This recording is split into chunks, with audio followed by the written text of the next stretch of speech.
Hello guys, this is Nicholas Lutz here. Please excuse the hair. I'm going to Anime North in a couple days, and I'm doing Commissioner Gordon, so I wanted to make sure it looked like the old cartoon series. I'm going to be doing this review of Witcher 2 because I kind of feel a bit cheated as far as this game goes.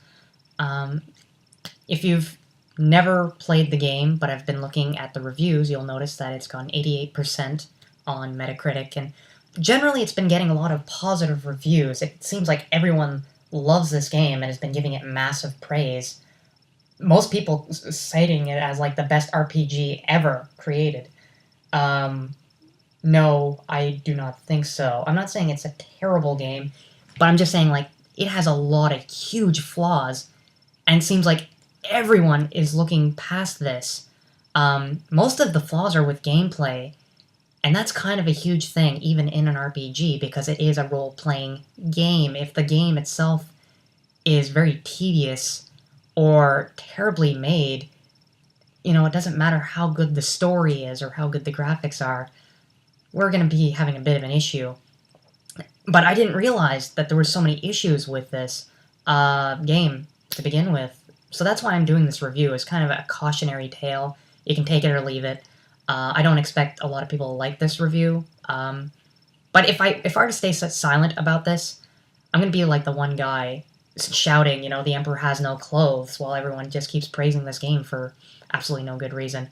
Also, for reference, I played it on the Dark difficulty. There's basically like 4 difficulties. The Dark difficulty is the only one that unlocks bonus quests and is supposed to be super difficult. I didn't find it that challenging. I'll get to that. Now, about the Witcher universe, I've never read the books, but they're based on a series of novels, I believe. Polish novels? I could be wrong on that. And from my understanding, it was sort of like a Van Helsing sort of character that would go around slaying monsters in a dark fantasy setting.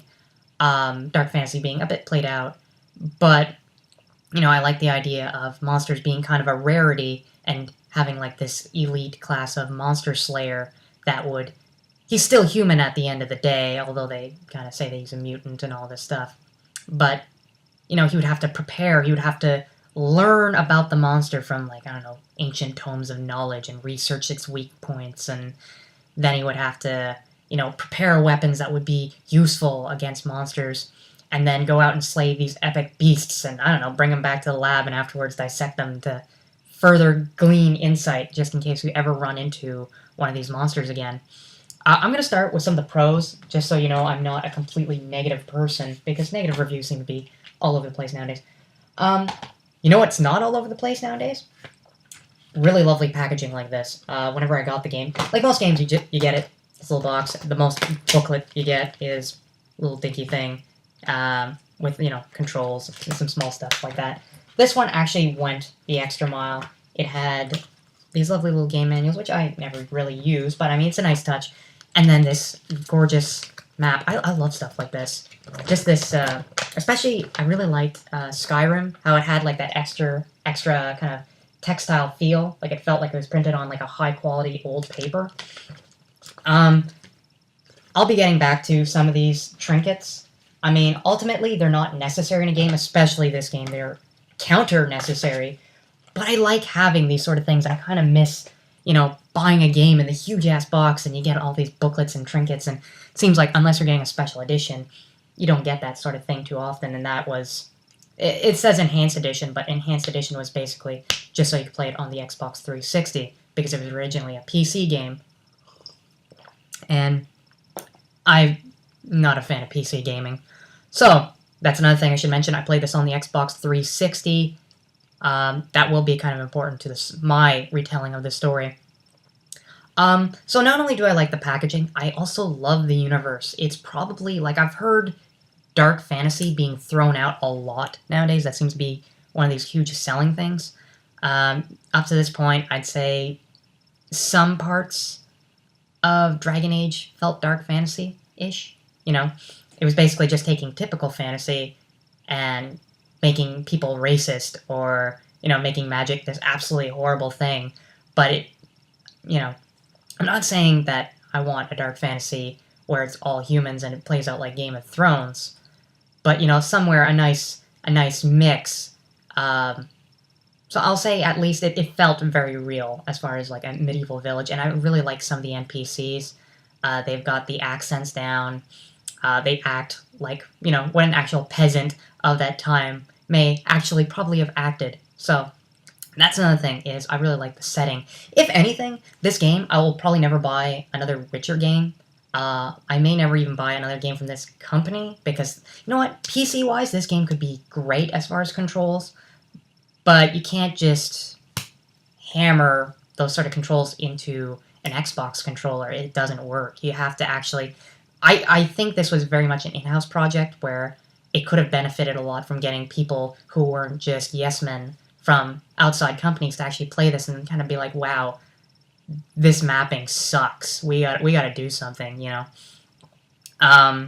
Because whenever you take a game and you bring it over to a different system, you almost kind of need to reconstruct it from the ground up, where here it just felt like, let's just make sure it's functional, and that's all they wanted.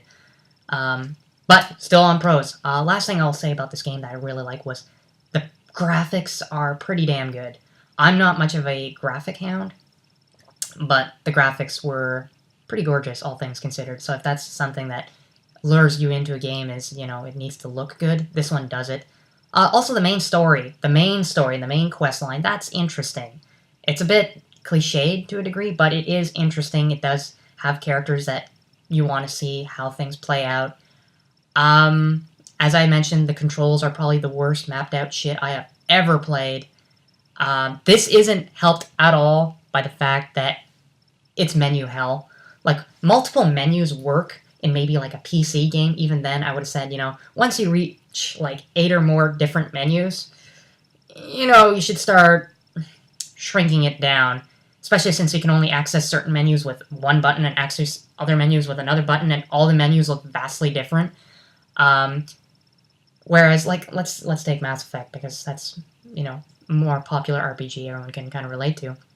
Whenever you bring up either the weapon wheel or the skills wheel, first off, those are very easy, quick one-button things that you can bring up that are mapped out perfectly for a controller.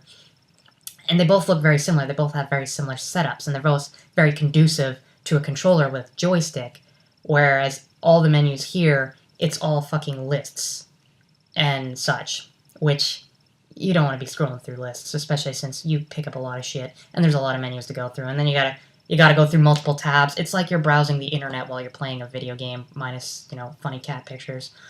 Also, the map. The map's absolutely awful. Now, as I said, this map looks gorgeous. This map won't help you at all, because this isn't like Skyrim, where, you know, you may have some trouble traversing the mountain, but it's open game. The entire game, if we were to like open up like the gaming file and look at it, I don't know how you would do that with an Xbox version of the game. I'm pretty sure you could do it with a PC version of the game. Just kind of look overhead view of the entire map. It'd probably be a bunch of branching paths going all over the fucking place. And a lot of the paths are kind of linear. It's not like one straight hallway, but it's kind of like you're going a hallway and then it splits off, and the city hub is kind of like, it branches out like a spider, and you got 8 different paths. Actually, not even. More like 3 paths, either way. Which kind of makes the whole world map about as useful as the overworld map for Doom. If you guys actually remember that, where it's basically, you know, they'd show you where you had been, they'd show the place blow up, and kind of like how many kills, how many items you found, all that sort of thing. You wouldn't use that, you wouldn't give that to somebody and be like, here, this will show you where you're going. But you know what Doom had? It had a competent in-game level map, so whenever you're traveling through the level, you can see where the walls are, you can see where the doors are, and occasionally you can see where the monsters are. Actually, it was so good, you could probably play a good chunk of the game with just that map. You'd be missing out on a lot, but you could actually make it work. This game, all they do is they zoom in really close to this beige area, and meanwhile there's forests all in there and all that you can't walk through. Invisible walls, all that fun stuff. You see this river here. There's only one way into the river. It's not like, oh, I can cross the river, or maybe there's a spot where there's a boatman, Or, oh, maybe you could go through this bridge, but I mean, if you want to go from here to here, you can't just traverse the river. You would need to, like, walk all the way around, or find a little ledge you can leap down. Plus, I highly doubt you're going to be visiting all of this map, because there's only 3 acts in this game, making the main quest very short, and that's the only interesting quest. And the rest of it's padded out with probably the shittiest side quests I have ever played. Only one of them was interesting, and that was one of the ones that you unlocked from playing the dark mode. So unless you're playing dark mode, even quests can be pretty boring.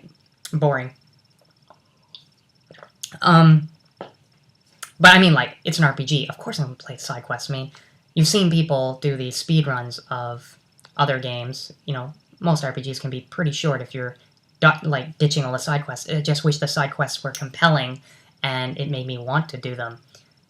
Going around talking to people and doing arm wrestling matches or collecting monster teeth like I'm playing WoW, not exactly what I expect from greatest RPG ever. Not bad. Not in itself bad. I will get to the... You know what? Let's get to the quests. First off, maybe I'm just getting really spoiled with good RPGs lately, but whenever you get a quest, especially in Skyrim, you get like about 50 plus quests on the go all the time, and sometimes you won't remember all the quests and what they're about. So what they do is they have a short little title, what the quest is, you know, and it'll usually be something simple like Hunt the Witch Queen, or Find the Red Sword, or whatever. And then whenever you click on that, it'll have kind of like a checklist, like, go to the Witch Queen's lair in, you know, Whitehaven, whatever. You know, and then whenever you get there, boom, it'll give you the next one. Okay, well, slay these 3 things, and then whenever you do that, boom, it'll give you the next thing, and you kind of check mark, and you go along. And sometimes, even though their map's great, but this map's not so much, it would kind of help to have, like, a little marker to say, here's where you need to go, because, you know, not everybody's read the books, not everybody knows where friggin' Hangs 4 is, so to speak, right? So, you know, maybe a little marker, pop it here, you know, because people were telling me, oh, you can find him by the cemetery. Okay, where's the cemetery? You can't even ask them that, you know. So you would normally assume in a game where you can't ask for directions, they're just going to put it on the map. But no, they don't. The amount of times I was asking, where do I go, what do I do, is insane. So what about quest descriptions? You know, like a little quick reminder of what I'm up against. The quest descriptions are so filled with fluff and give you so little information, and they never really update to say what you've been doing up to that point, that it's pretty much, it's like Stan Lee's narrating it like, oh, gee whiz, true believers, looks like Geralt's in a real jiff this time. The people are being attacked by a troll. Now, it's not that concise. There's so much filler and fluff, you'll feel like you're reading a novel going through, and it's just, what's wrong with just saying, oh, people under attack by troll, kill troll. And then a little underneath, kill the troll, or find the troll's ice cave in south of the town, or whatever. You know, just something simple like that. And then have a little, here, south of the town, boom, there we go, put it on the map for you. You know, very simple. Instead, I feel like it's like a chore playing this video game.